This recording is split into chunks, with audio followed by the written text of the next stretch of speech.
Hey, all my Crimsonites, and welcome to the Crimson Cure channel, where we embrace our femininity, increase our womanly value, and celebrate our brothers.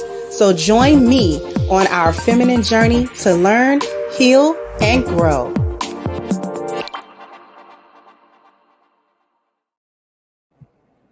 Hello, everybody. How's everybody doing today? Oh, this leg day kicking in. Leg day is kicking in. Tell y'all don't hurt. First day, I'm strong. And then the next day is like,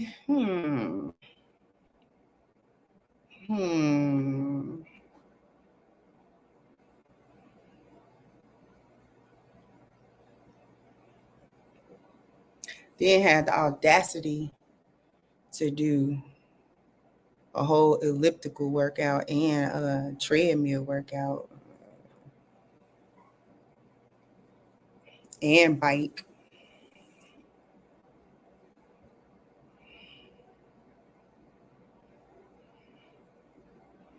Man, listen. Sit down fast. Go ahead. Go ahead and try to sit down fast. I double dog that. Go ahead.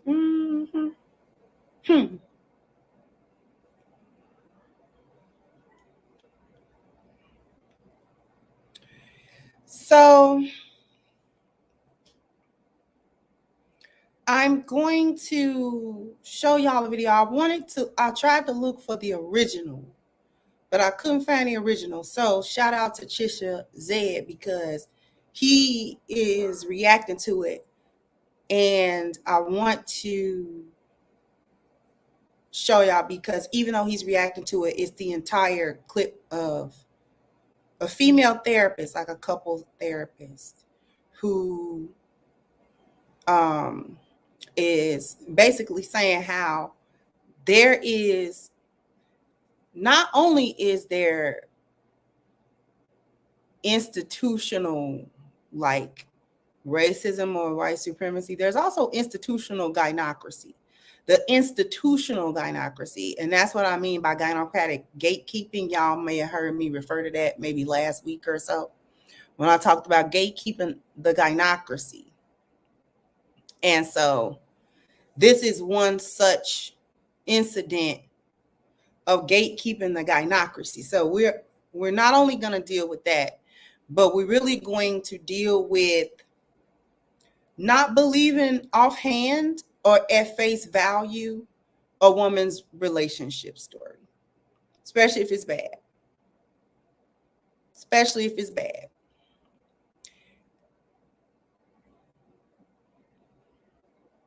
I'm not a therapist, right?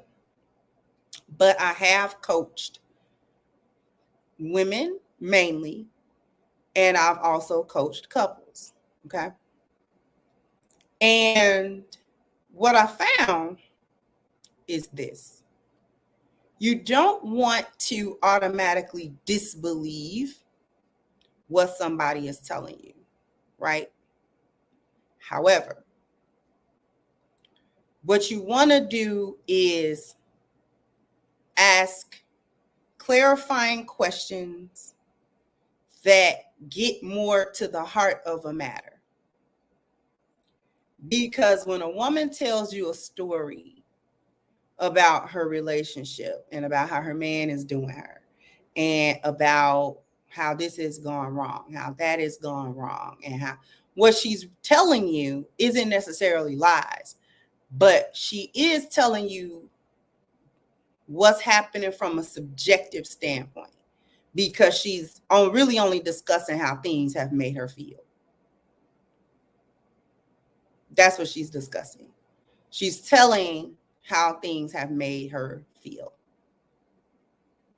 So you have to, if you're going to coach anyone, especially in the relationship area where there are so many emotions and where you are not there to have seen anything go down, you have to be unbiased. That's the key. As a coach, I have to remain unbiased. I can't allow myself to be moved emotionally by anything that a woman tells me. Okay? You can't be moved by it. You can't be moved by it. You just can't be emotionally moved. You got to be immovable emotionally because that'll keep you objective and it'll keep you unbiased. So therefore, you're in a better position to ask the questions that need to be asked that aren't from a biased position so that the truth can be revealed and people can actually be helped, which is my goal, right? That's my goal. Not to automatically take a side here and there because I don't have a side. I don't have a dog in other people's relationships. I'm not in a relationship. So I don't have a dog in that fight at all. So my job is to be as impartial and unbiased as possible and not be emotionally swayed by the way in which a woman tells her story. Because she's gonna tell it from her emotional standpoint, which is always subjective. And truth be told, she'll have you hating that man and you ain't never talked to him. She'll have you in a sister girl session before you know it. Sister girl and her, and back in all her plays, because you've only got one side of that story. You've only got a small percentage of the story also. When women tell you that her husband did something or said something, she's telling you how what he did or what he said made her feel. Not necessarily what he did or said verbatim or from a practical standpoint. And she's going to be emotional.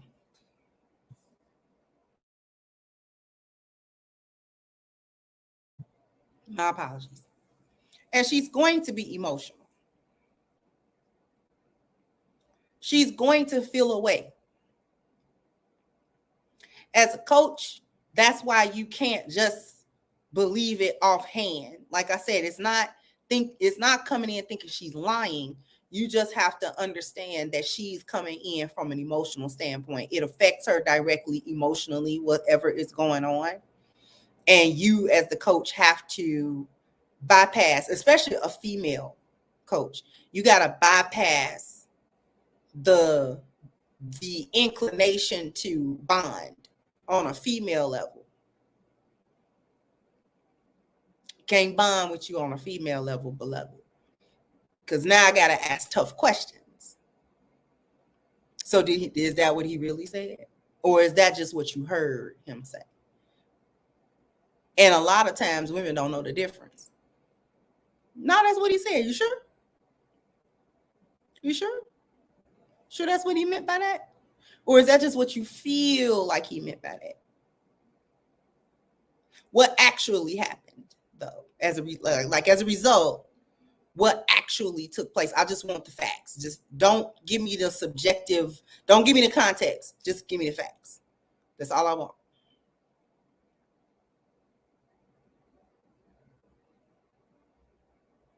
So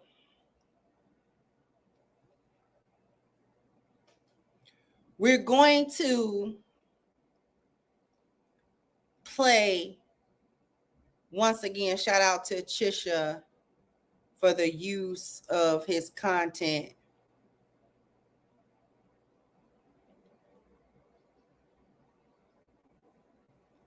And we're going to get to it.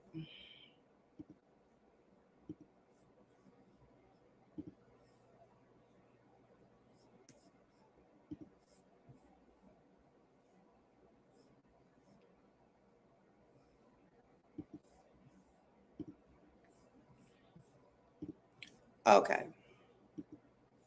So this is the therapist, and it's very interesting to hear her say some very key things, but we're going to let her tell her story. That I have gotten sucked into a woman's story because we are so convincing. We are so manipulative. We know how to dramatize and exaggerate the circumstances and experiences in the marriage to suck someone in, to feel sorry for us, to validate us in our victim story, and have even really no awareness to question that story from a woman and try to understand, well, what would the husband say, or what's his experience, though, what's his side of the story. And we bring that into therapy. So like I said, I can't tell you how many times over 10 years that I got sucked into a woman's story, and my mentor had to help me break through my cognitive dissonance and get back to the fundamental truth that I know. I've gotten so much better. It's very rare that happens now, but it can still happen because we are so convincing. It's just like, it would almost be blasphemy to not believe some of the things a woman says. And, oh my gosh, I'm so sorry. That's terrible. Maybe he's not a good man. Right. We are so convincing. And I've also had the pleasure over the years where I've worked with a woman. She has a strong story of her husband and how he can be aggressive or controlling and a narcissist. And she paints this story. And then I've had the pleasure to actually meet her husband, because she's tried to, you know, we always want our husbands to change. So it's interesting. Women will convince their husbands to take my men's course, which is interesting because of what I teach men in that course, which is about all our woman ways and how men have to take their power back. But I've met these husbands, and I meet them, and it's like, oh my gosh, I can't believe she has this story of this man, because they're the typical good man, just loves their wife, is caring, is confused about how they're always wrong and can't be right. And when I meet the husband, it doesn't add up at all with the woman's story of him. So therapists are not trained to break through the stories of a woman. And because they're already biased. Unless they drink. Now, I want to pause on the last thing that she said.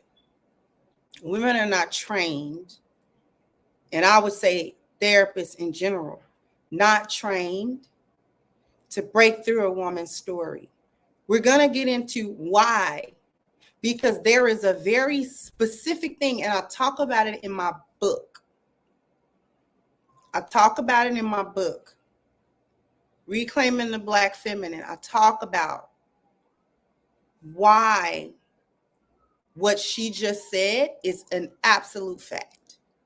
That therapists, sometimes men as well, especially female therapists, are not trained to see through a woman's tactics and things that she says. She has to be believed. And it's not just about the hashtag believe all women either. What's really happening is something called the Duluth model. And again, if you read my book, I talked about the Duluth model, okay? This is a model that even the authors of it recognize it to be false. You got to pay attention when people write stuff, and they'll have something out for years, and then it'll make a big fuss, and then years later, it'll be a little bitty snippet. Nobody will draw attention to it where they say, "Oh, that was a lie." All of the stuff that I said that I was lying about that. Those are the stats don't back up what I said, and the research doesn't back up what I said. So what I gave everyone in the psychiatry, psychology field, social service fields, I influenced it heavily, but I lied.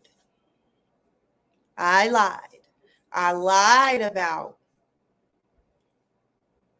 women can only be victims of abuses in a relationship, and men can't be victims of abuses in a relationship. So they will have influenced, just like the Duluth model and its creators, influence the area of social service, psychology, and psychiatry, but more so psychology, therapy, things of that nature, influence it in a negative, harmful, destructive way. And then way later on down the line, oh, we were just lying about that. It won't come out, won't make a big stink, won't do a TED talk about how they lied. How the information that they presented was so skewed that it made it a lie. So biased was this information. So not on point was this information. Had absolutely no statistical backup. No research could back it up. But we said what we said about the Duluth. Put a 1 in the chat if you've ever heard or you know what the Duluth model is. Put a 2 in the chat if you've never heard of that and you don't know what the heck I'm talking about. Because we are actually going to go over the Duluth model to some extent.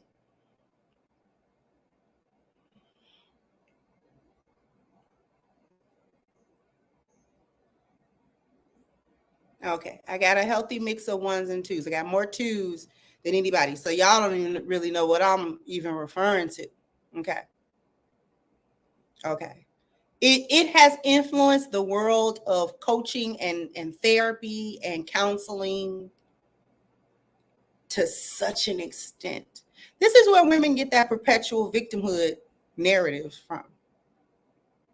It has infused itself in teachings in school, all of that, the social realm.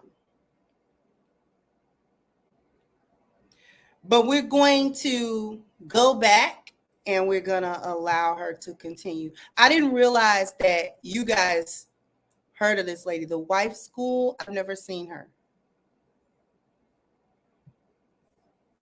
But we're going to go back.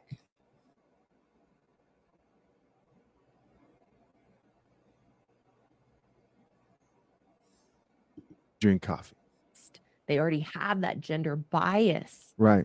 To believe and take on the perceptions of the woman and have that prejudice towards men. They get sucked in. And here's the thing,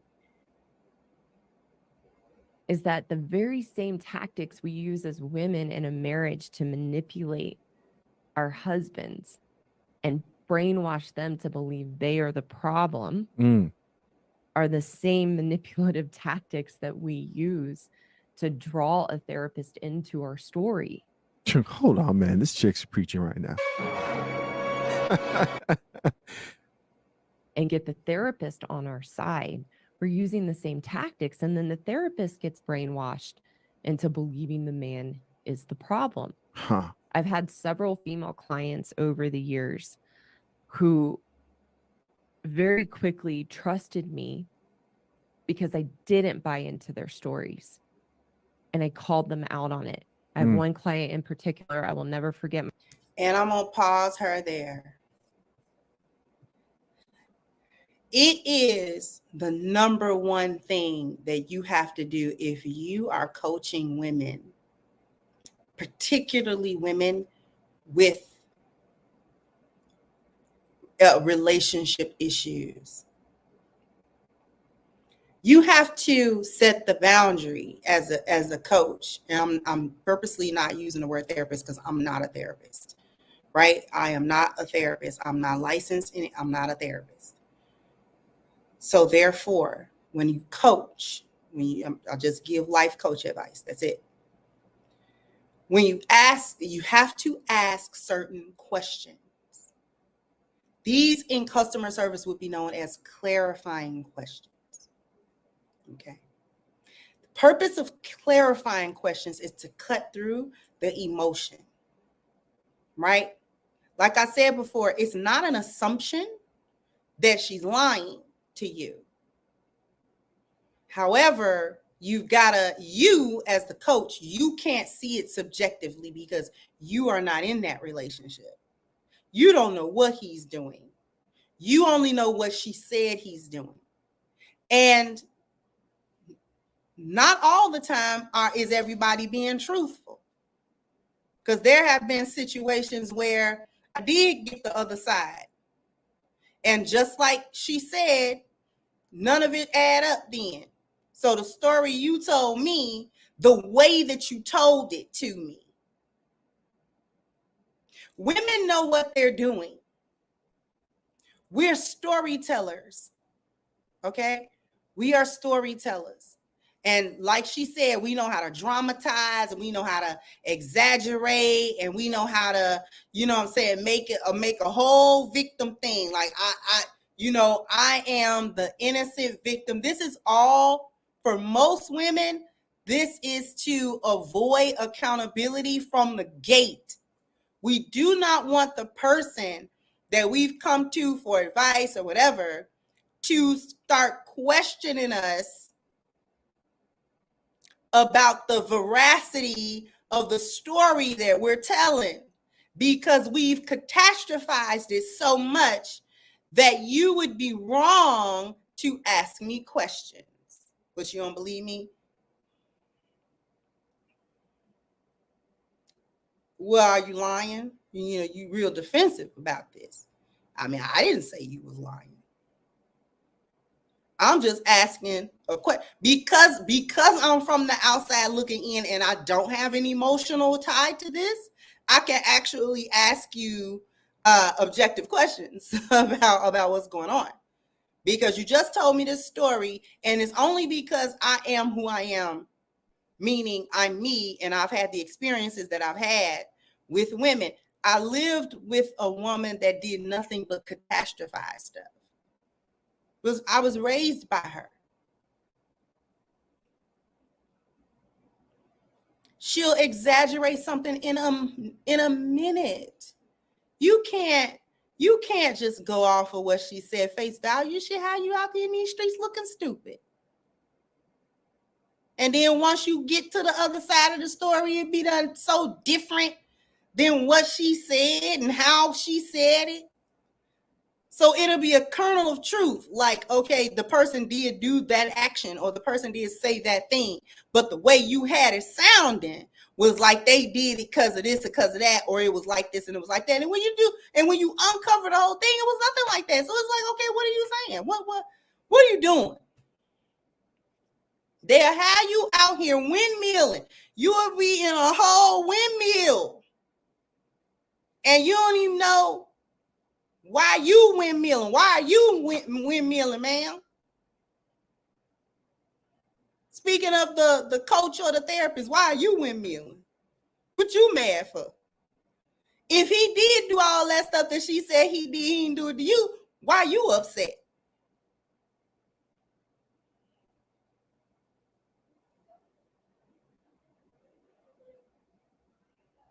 So I have had a lot of experience with women and their stories.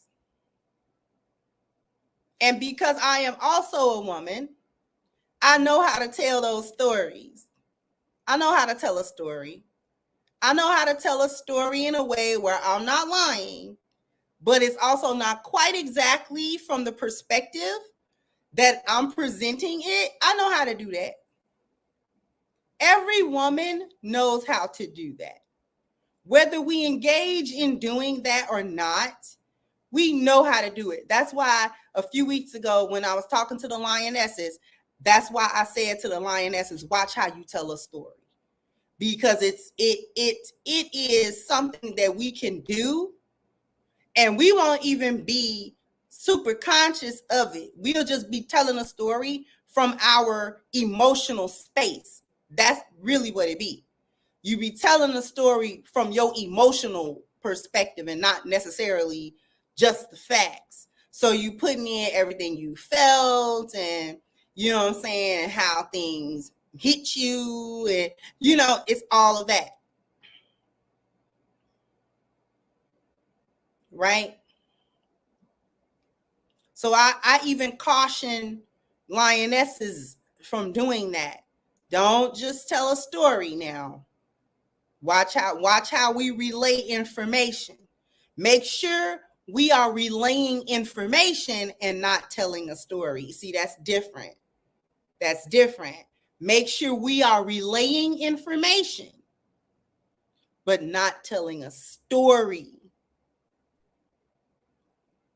while we relay information.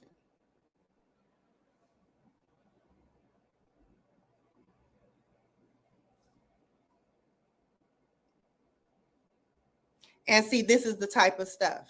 Champion says, I'm dealing with a beautiful looking female.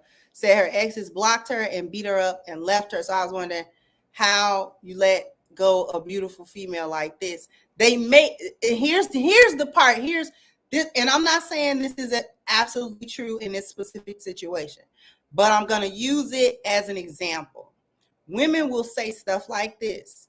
It won't be completely a lie.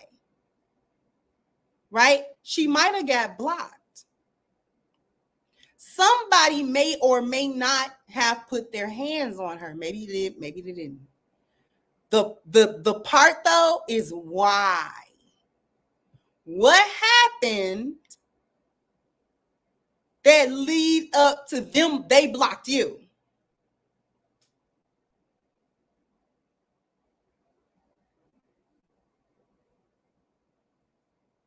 See, now if you let her talk long enough and you listening with your good ears and not your other set of ears, if you listening with the ears that's right here and not the other set, if you're thinking with this head, not the other one, she'll actually tell it to you without telling it to you. She'll tell it to you thinking that she's telling you something else, but she'll be telling you the truth. She won't perceive it that way. She's thinking that she's painting a victimhood picture. They think that's cute. Let me just say that before we go back to the lady telling the story. These chicks think coming up as an ultimate victim is cute. In an effort to get you immediately on their side, seeing things from their perspective in a way that doesn't question them and in a way where you can't question them. If they can do that, then this is how they skirt around accountability for their part in whatever it is that went down. This is why they did not like Kevin Samuels so much, because the first thing he did was ask clarifying questions, right? And then he let them talk. But he wouldn't let them skate past certain little things. So they would be telling a story about how their husband did this or how their past relationship was like this or like that. Okay. And he wouldn't say that they were lying necessarily, but what he would start doing is asking the other question. Okay, so, but why? Why did that happen? I'm not saying it didn't happen, but I'm asking you, why did that happen? Now I want to hear what you're going to tell me about how that came about. Because you're telling me about this whole big thing that happened and it was a big deal. Okay, but what were the things that led up to that? Because people don't just wake up one day and have a big to-do. So something was happening.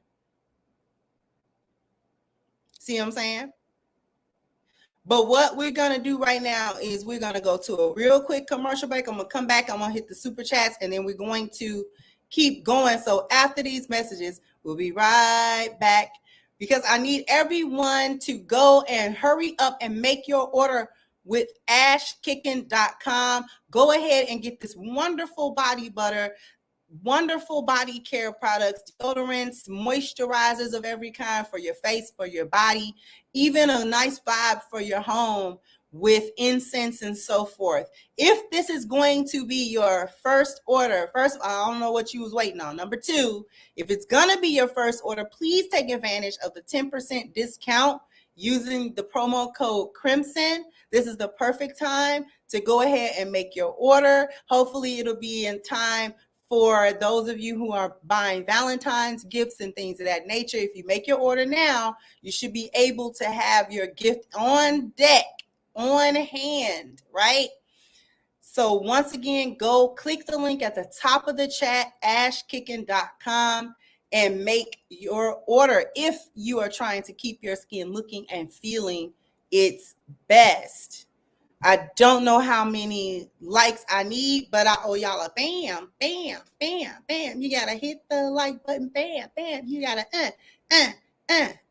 Go ahead and hit the likes for me. Thank you, Mogul Maids, for your contributions. I definitely agree. Gatekeeping, gynocracy, widespread indoctrination. Can't walk outside without being bombarded. Exactly. Thank you, Kevin. Assalamu alaikum. Wa alaikum assalam. Thank you for these jewels you dropping. Black folks are at the point where it's time to change or fade to black for real. Thank you to Renzo. So when it comes to therapy, no matter who one sees, a therapy session and therapist is always a one-on-one session and a psychological chat in a mirror with oneself only. Most won't understand that at all. Thank you so much, Miss Lucasely, for your super sticker. Appreciate you. And thank you, Brooklyn Tall. So when the argument is going to be, man has no business putting his hands on a woman in spite of her actions. So yeah, we got that. Right? So this is why I even caution lionesses to make the distinction when they are relaying information and telling a story. Easy for women to start telling a story. Because we're telling emotional stuff new. You know, even if it's happened in the past, we're talking about well, what was we thinking at that time? And, you know, I was vulnerable then. And then that's where you get all roundabout. And it's like, no, let's just stick to the facts, because going into how you felt about something, that can neither be denied nor affirmed or approved. Because your feelings are your feelings. As a coach, and really just as a person in general in my regular life, I never invalidate people's feelings, right? I don't argue people's feelings ever, because you feel how you feel. And ain't nobody here to say whether you was honest in those feelings or not. It's too subjective. Can't do it. So this is why I don't be like, oh, you wasn't feeling like that. Oh, well, that's stupid. I don't go there at all. I don't go there at all. However you say you felt about that situation, we gonna take that. But beloved, that's also not what we dealing with. We are not going to make this all about how you felt at a particular time. Since it's so subjective and it's so personal to you, we can't even weigh that in the balance of what we're talking about.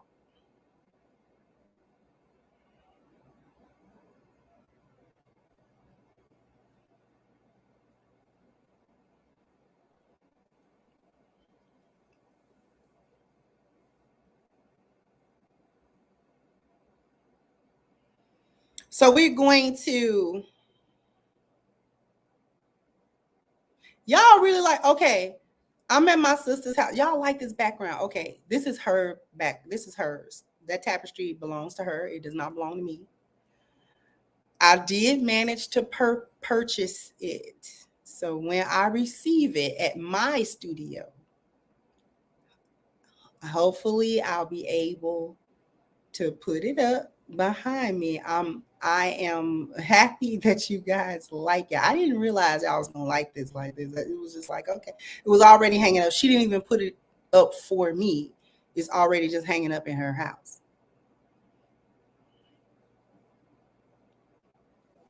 So I'm happy that y'all like it. So I'm going to take that into very strong consideration. I did purchase them.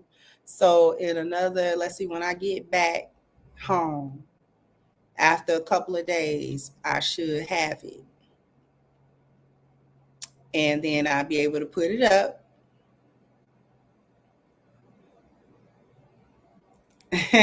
Because I'm actually really glad I like it, because I was thinking about a change of the background, but I know to change to what. Now I know what to change it to.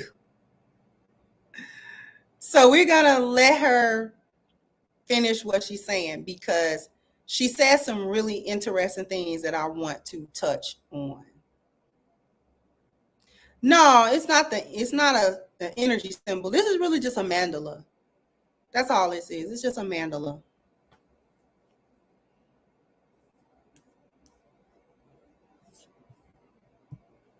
All right. My first conversation with her, she reached out to me. She had this big story about her husband. He never pays me any attention. He doesn't validate me. He doesn't even compliment me ever.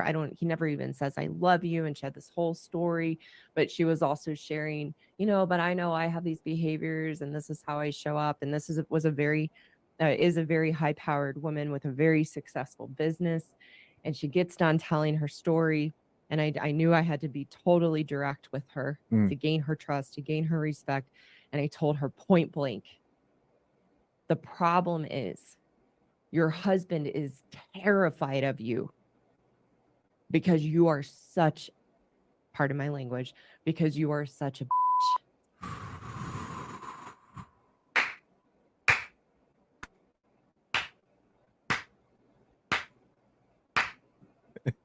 She's got my vote. Good for him. Because just imagine this was a woman who was a factor around the problem here in this situation. Let's keep listening. And I didn't mean it mean, and I didn't mean it judgmentally. I was just telling it to her straight, and also knowing the own experience of myself as a woman and the women that I had worked with. And her jaw dropped open and I didn't know what was going to come out next. But she just looked at me and she said, "Thank you. You're 100% correct." She said, "I've never, ever had a therapist ever be direct with me and has always let me manipulate them. You're the first person who's called me out." Damn.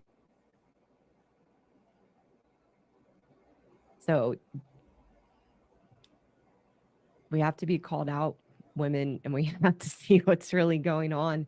And if they're a couples counselor isn't going to do that because they're already trained to believe our story. Whoa. Trained to believe the story. That's the key. Trained to believe the story. The women know. I'm telling you, beautiful, wonderful ladies that I have worked with. Some of them came ready to make the changes, knew that there were changes to be made. And when I pointed those things out to them, they were more than happy to implement those changes for the better. And then I've had the other beautiful, wonderful ladies that have come to me and will fight me tooth and nail. And I have had to say it. Baby. Now, what did you say? Because they'll tell me everything he did and everything he said and everything he didn't do and everything he didn't say. And I let them get it out. I let them get it all out. That's why I don't really let them ramble. I do stop them because I'm picking out certain things that I'm hearing, and I stop them. And then I start asking questions. That's the other part of it. You cannot just let women just talk. You can't. They'll talk you under the table. You can't do it. You'll never get nothing accomplished. They can't be helped. You letting them just talk and release, they can't be helped like that. They can't be helped that way. Right?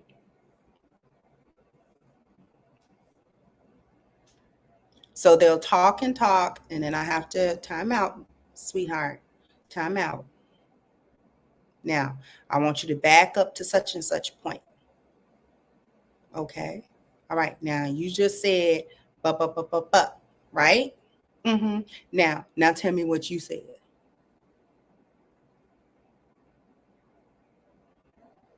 Tell me what you mean? No. What was there's no way all of that was going on and you were sitting there mute. You didn't have a response. Nothing went through your head. Nothing came out your mouth. You didn't do anything. Nothing.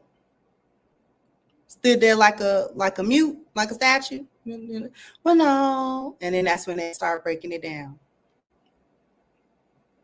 I mean, I did say such and such. Oh, was that before or after he got angry? Well, it was before. Now, why did you say that? Why wouldn't that be something to get angry about, beloved? Why would you say that and think, what'd you think? He wasn't going to have a reaction? And then if you let them, they'll go into another story.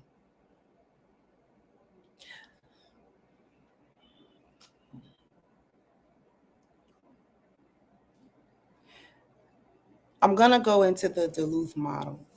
Now I have to. Because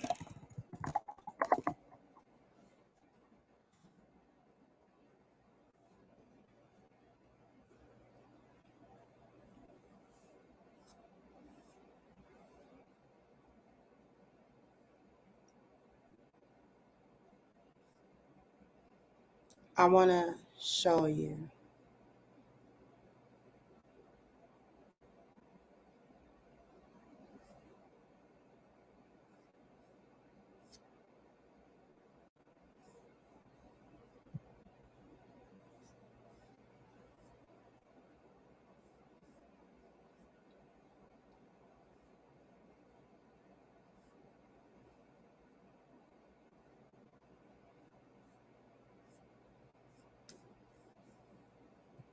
Give me 2 seconds.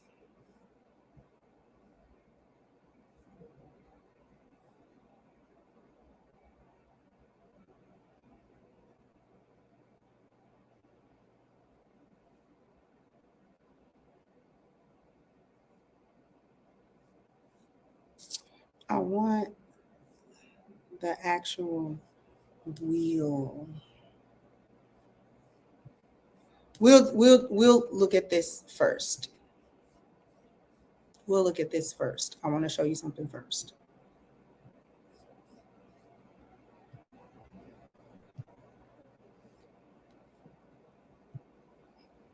Okay. The wheels. Why was the power control wheel created? This was their first Duluth wheel. In 1984, staff at the Domestic Abuse Intervention Project, DAIP, began developing curricula for groups for men who batter and victims of domestic violence. Notice the concentration on men, only men. In the Duluth model, only men can be perpetrators. We wanted a way to describe battering for victims, offenders, practitioners in the criminal justice system and the general public. Over several months, we convened focus groups of women who had been battered. We listened to heart-wrenching stories of violence, terror, and survival stories. Now, this isn't to say that none of the women ever encountered violence, right? But stories, because you got women now talking about how controlling and violent and abusive men are. And when you break it down and when you get into the nuances and the details, the men are just being men. We're going to talk about why. After listening to these stories and asking questions, we documented the most common abuse behaviors and tactics that were used against these women. The tactics chosen for the wheel were those that were most universally experienced by battered women. Why is it called the power and control wheel? Battering is one form of domestic or intimate partner violence. It is characterized by the pattern of actions that an individual uses to intentionally control or dominate his intimate partner. This is why words power and control are the center of the wheel. A batterer systematically uses threats, intimidation, and coercion to instill fear in his partner. These behaviors are the spokes of the wheel. Physical and sexual violence holds it all together. This violence is the rim of the wheel.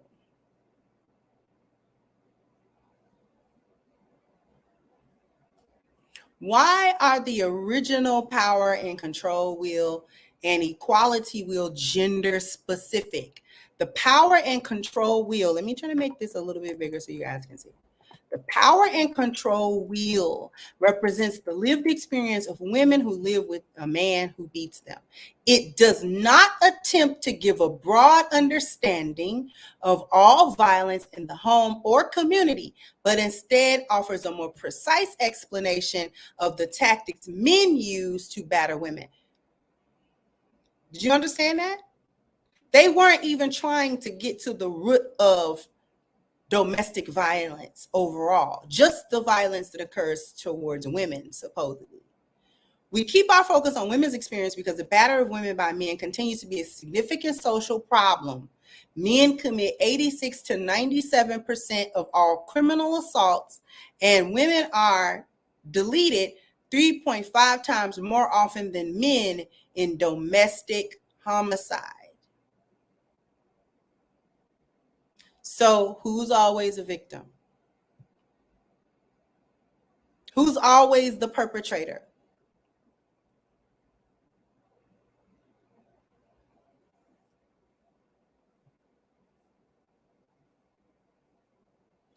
When women use violence in an intimate relationship, the context of that violence tends to differ from men. First, men's use of violence against women is learned and reinforced through many social, cultural, and institutional avenues, while women's use of violence does not have the same kind of societal support. Yes, it does. Secondly, many women who do use violence against their male partners are being battered. She's a victim. So this is why when women act violently in relationships, what's the first question that other people ask? What's the first question? When we have situations where women have gone out of their way to beat, to try to harm, to actually harm, to run folk over with their car and all of that type of stuff. What is the first question they ask? Thank you, Thanos was right. The first question is, what did he do? What did he do? Not, why are you so violent? Why did you resort to violence? But if she ran him over with a car and he dies, the first question women are asked, and you got some gynocratic men that'll do it, well, what did he do to her? As if women do not have the capacity to simply make a evil decision and act on it. And then if they say, well, he was cheating, or she found out he was texting, so well, you can't play with women's feelings. That's what they say. I'm telling you where they get it from. The Duluth model was created in the mid 1980s. Do you understand? The 80s, 90s, 2000s, early 2000s, all the way to mid 2000s, all the way up to today. How many decades? How many decades? Nobody's paying attention to female initiated intimate partner violence. And if she did initiate it, every excuse is made for her. We just read it. She's being abused. Their violence is primarily used to respond to and resist the controlling violence being used against them. On a societal level, women's violence against men has a trivial effect on men. You understand that this is what has been being taught in school. This is being taught to the people that go to school for psychology and they want to be therapists. They are indoctrinated into the Duluth model. This maintains gynocracy by maintaining the cognitive dissonance and the lies that undergird the gynocracy. So it's trivial when a man loses his life. Huh? That's why they laugh at it. It's funny to them. When a woman starts hitting a man, she starts going upside his head and all that type of stuff. That's comedy. That's comedy. But if it's a man doing it, that's not funny.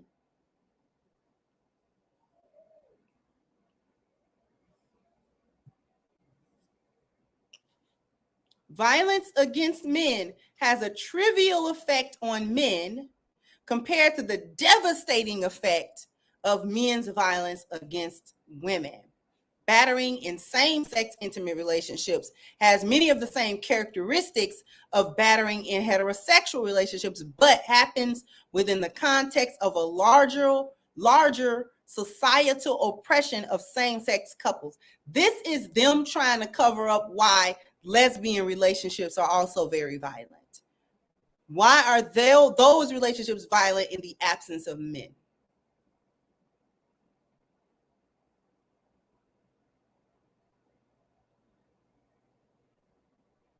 That's what they're trying to say. Oh, well, somebody might bring up lesbian couples. Those couples don't have men, but they are among the most violent. They are among the most domestically violent. So what's the answer there? If it's not men, if it's not masculinity inherently that makes the violence, then what makes the violence? Oh, well, it's larger societal oppression of the rainbow community. Resources that describe same-sex domestic violence have been developed by specialists in that field, such as the Northwest Network of Bi, Trans, Lesbian, and Gay Survivors of Abuse. Making the power and control with gender neutral would hide the power imbalances in relationships between men and women that reflect power imbalances in society. By naming the power differences, we can more clearly provide advocacy and support for victims, accountability and opportunities for change for offenders, and system and societal changes that end violence against women.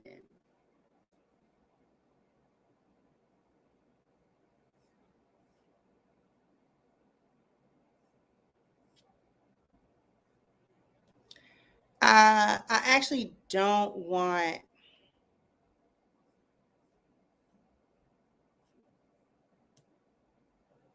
a video of the wheel. I actually just want the wheel. So give me a second.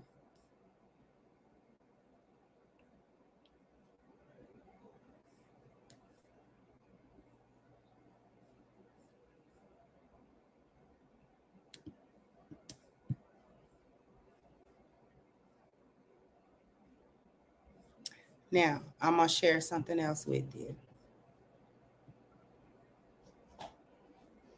Let me share. Okay.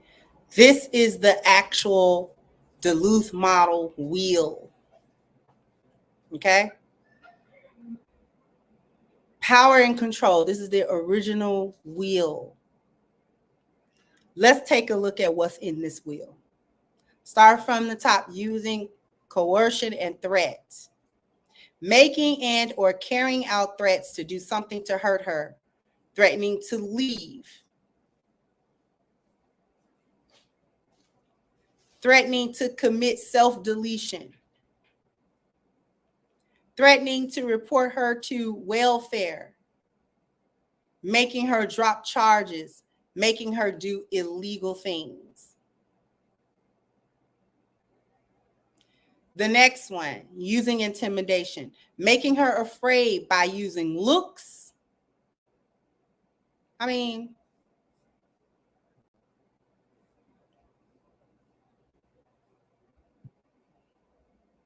Looks, actions, gestures. That's so vague.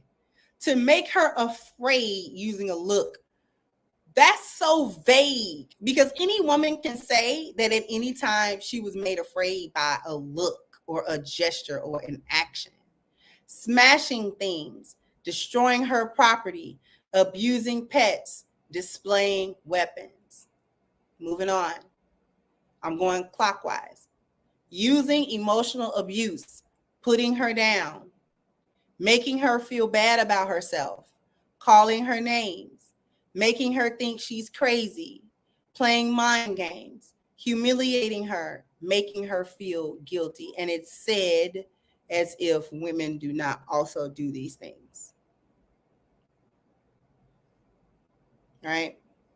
But they said it was trivial when women did it. Using isolation, controlling what she does, who she sees and talks to, what she reads, where she goes, limiting her outside involvement, using jealousy to justify actions. This is what women are talking about. He's controlling.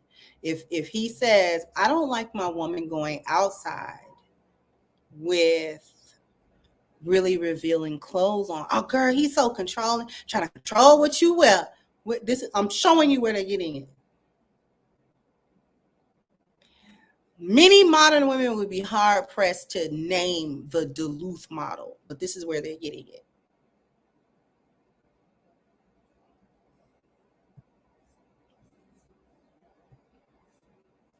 Minimizing, denying, blaming, making light of the abuse, not taking her concerns about it seriously, saying the abuse didn't happen, shifting responsibility for abusive behavior, saying she caused it. Using children, making her feel guilty about the children, using the children to relay messages, using visitation to harass her, threatening to take the children away. Moving on. Using male privilege, treating her like a servant. Do we understand? Marriage is slavery to women. That's such a scam because men benefit the most out of marriage because they get an in-house slave. Haven't we heard this? We heard this? You heard this?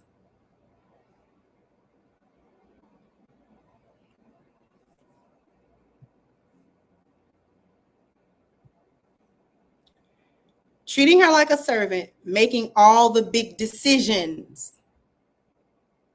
So his leadership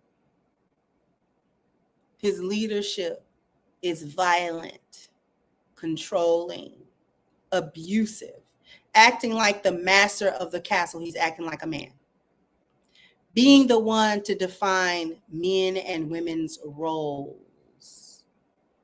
And lastly, using economic abuse, preventing her from getting or keeping a job, making her ask for money, giving her an allowance. So if she have to ask for the money, that's abusive.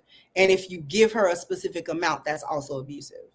Giving her an allowance, taking her money, not letting her know about or have access to family income.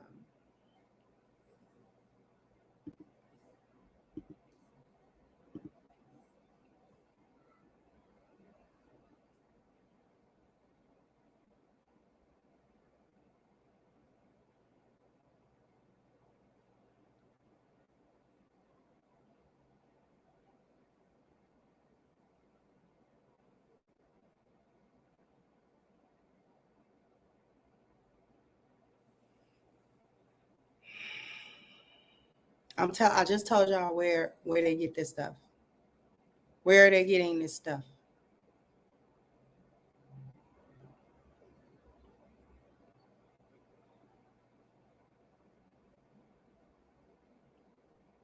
He can't be a man. His masculinity. This is where the concept was born. Toxic masculinity. He's toxic if he's masculine. If he is assertive, if he takes charge. His masculinity in and of itself. This is where we're talking about the masculinity of men being under attack for decades now. Feminism, the gynocracy, and they have been gate-kept.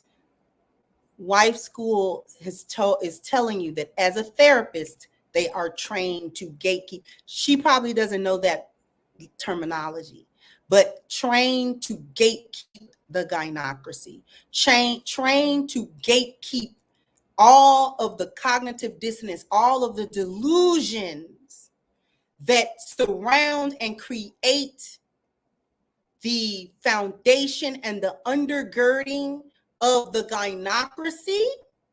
They're trained to support that. So when women come in and tell their stories, this is where hashtag believe all women, all of that. This is why Me Too was able to do what it did and all this type of stuff, because women are able to come out and say things without proof. They get to accuse men of heinous crimes, and they do not have the burden of proof, right? Because supposedly in the court of law of this country, burden of proof is on the accuser, not the accused. And the simple reason why burden of proof is on the accuser and not the accused is because you can't prove a negative. You can't prove you didn't do something. The best you can do is have like an alibi for something. Like, I could not have physically done this because I was over here doing this at that exact time. So there's no way that I could have actually done that at that time. And that's even difficult. Because now, if the accused says they have an alibi, now they have to corroborate the alibi. You know, was it really that way? You know, we don't believe you. You got to prove for that. You know, so the accuser is typically saddled with the burden of proof. If I say such and such stole my money right out from my bank account, I need to have some type of proof of that. How would they have gotten access? Did you do a money transaction? What happened that leads you to so strongly believe that this individual is responsible for theft?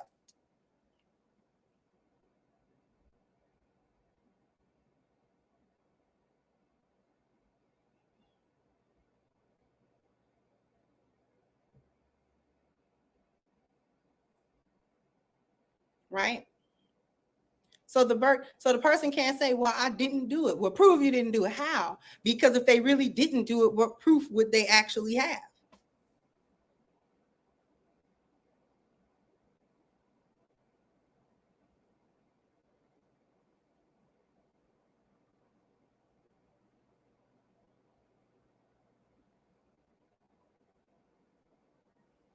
So this is what I wanted to talk about today.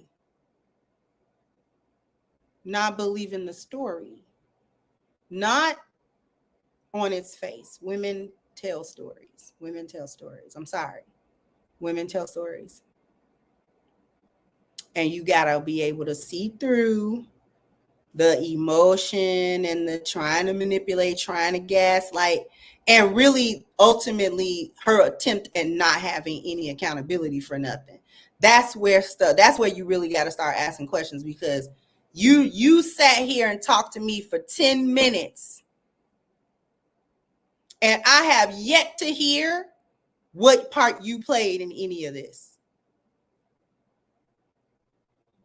That's just like the kid, your kid, that always can come home and say what such and such did at school and how such and such got in trouble and why you know all the school tea.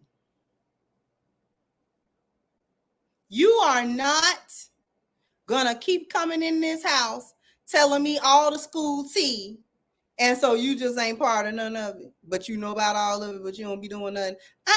You don't be talking in class. You don't talk in class when you're supposed to be listening. Is that why you got a C in English? Because you be talking, because you know all the tea that go on in English. I wasn't doing nothing. Right. Because you telling me a lot of story, but you're not telling me you. I ain't heard you in none of it.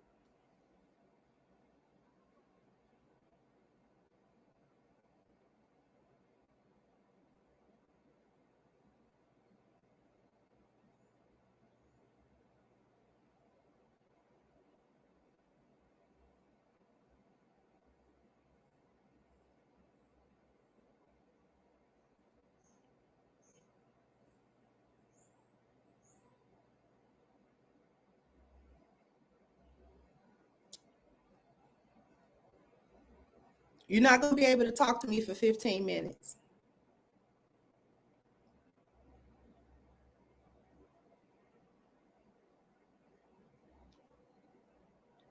And everything was everybody else. Are you an adult? I'm talking to an adult, right? Yeah. You sane?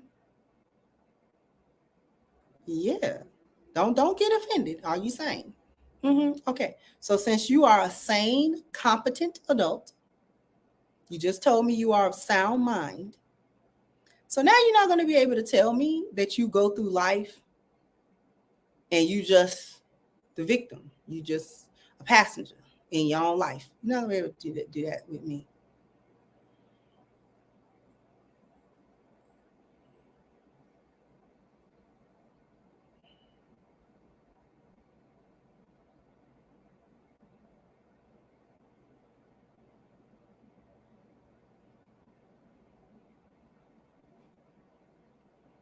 You are just as much part of this relationship and the goings on in that relationship and in that household as anybody else that's in there. You are 50% of that relationship, whether you want to be or not. But you are, because you there. So you 50%. So I don't want you just telling me his percentage. You ain't telling me I ain't heard Nan's story where you was involved directly. And this is where clarifying questions come from. And this is where the questions come from, because you're not going to be able to tell me that. You might not be lying about it, but you are omitting information. So we're going to get to the information that you didn't say. I heard what you said, but now we're going to get to the part of the information that you didn't say.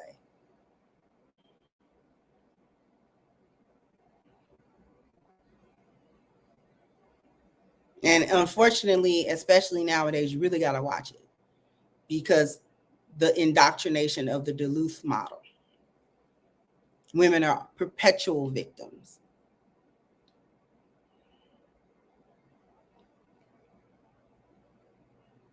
So let me go ahead.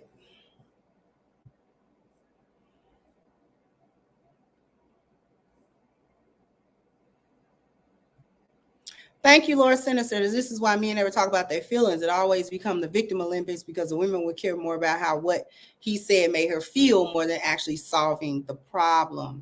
Thank you so much, Timothy Humphrey, for your super sticker. Appreciate you. Appreciate you again, Lord Sinister. What's funny, when that Keisha tried to get her brothers to delete that football player. Yeah, was it funny? Exactly. Thank you once again, saying making light of abuse. Translation, who hurt you? Right. The warrior, thank you. So Black single mothers teach their girls to be hard and boys to be soft. Girls are to never let a man this or that, and boys are to never do this or that to a woman. And thank you, Chano, so I can summarize the Duluth wheel with a shoe slap shouting emotional damage. Exactly. Exactly. So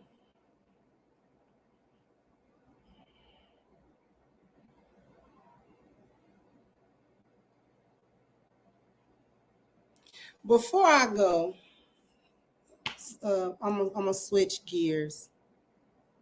I'm gonna switch gears a little bit.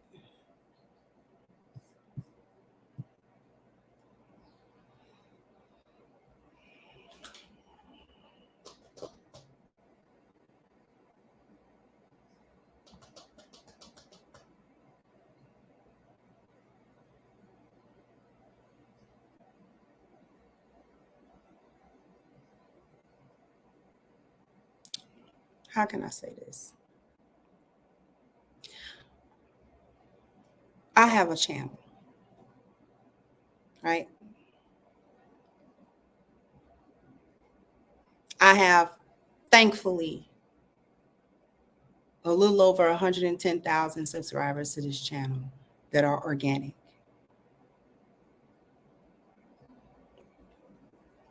I appreciate and grateful for each and every one of you that come here. You contribute your hard-earned money. You contribute your time to listen, to see if you can be both educated and entertained, edutained, we'll say. And I appreciate it. However, if you happen to see me on someone else's chat room platform in their chat room, I am there like a spectator, like everybody else is. Okay? I don't always want to participate in an ongoing conversation, mainly because I have a channel and I'm live on this channel every weekday. Unless otherwise noted, I am live every weekday on my own channel. There is a lot of work that goes into that, and I appreciate that work, and I appreciate those who find value in that work. However, because it is work, when I go to other platforms, I am not looking to work. Meaning, I am not looking to get up on a panel, talk to this one, talk to that one, offer my opinion, this and that. If anybody wants to hear what Crimson Cure has to say, all you got to do is come here at 5:30 Eastern and hear what Crimson Cure has to say.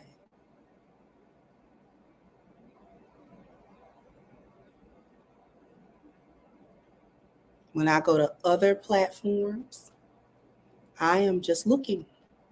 I'm listening. I'm contributing in the chat. I may even contribute monetarily. I am a subscriber to other people's platforms. I don't go to their platform to take it over. I don't go to their platform and they gotta kiss my butt because I'm Crimson Cure and somebody gotta kiss my butt. Nobody gotta do nothing.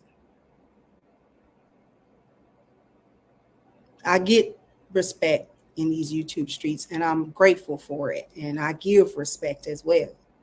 But I'm a subscriber. Everywhere else, I'm just a spectator.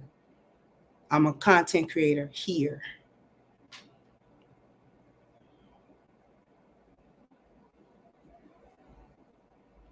Okay. My time is on a premium. I put a premium on my presence. That's why I'm not, it's a reason why I'm not everywhere.